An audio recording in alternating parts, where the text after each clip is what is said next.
बिस्मिल्लाहिर्रहमानिर्रहीम। अस्सलामु अलैकुम। अल्लाह हम सब को सेहत और तंदुरुस्ती वाली ज़िंदगी अता फ़रमाए, आमीन। उम्मीद करते हैं कि आप सब खैरियत से होंगे। आज हम आपके लिए मज़ेदार और क्रिस्पी से पकोड़े तैयार करेंगे। बहुत ही आसान सी रेसिपी है। इसके लिए सबसे पहले आपने आलू लेने हैं, उनको बारीक काट लेना है। एक दरमियानी साइज़ का प्याज, उसको भी छोटा छोटा काट लें। इसमें धनिया शामिल करना है।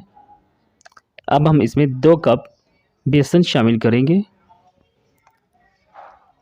सुरख मिर्च 1 चम्मच, नमक आधा चम्मच आपने ऐड करना है। इसमें हम चौथाई चम्मच काली मिर्च, आधा चम्मच गरम मसाला, इनको ऐड करके आपने मिक्सअप कर लेना है। इन तमाम अज्जा को मिक्सअप करने के बाद अब हम इसमें पानी ऐड करेंगे। पानी ऐड करने के बाद इसको आपने मिक्सअप करना है। इसका हमने गाढ़ा सा पकौड़ों का मसाला तैयार करना है।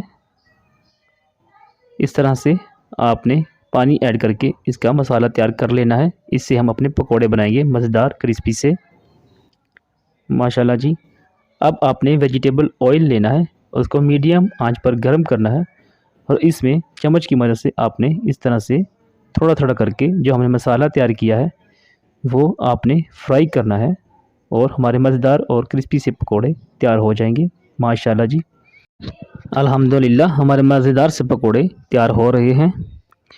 व्यूअर्स, आपसे हमारी रिक्वेस्ट है कि अगर आपने हमारा चैनल सब्सक्राइब नहीं किया तो इसको सब्सक्राइब कर लीजिए। व्यूअर्स, आपने पकोड़े मीडियम आंच पर फ्राई करने हैं, इससे अंदर तक पककर रेडी हो जाते हैं और क्रिस्पी से पकोड़े तैयार होते हैं, माशाल्लाह जी। आपके सामने हमारे क्रिस्पी और मज़ेदार पकोड़े तैयार हो रहे हैं। हमारे पकोड़े रेडी हैं। अब हम इनको बाहर निकाल लेंगे ऑयल से। माशाल्लाह जी, अल्हम्दुलिल्लाह हमारे मज़ेदार और क्रिस्पी से समोसे रेडी हैं।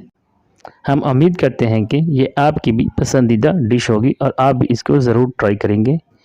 वीडियो वॉच करने का शुक्रिया। दुआओं में याद रखिएगा। अल्लाह हाफ़िज़।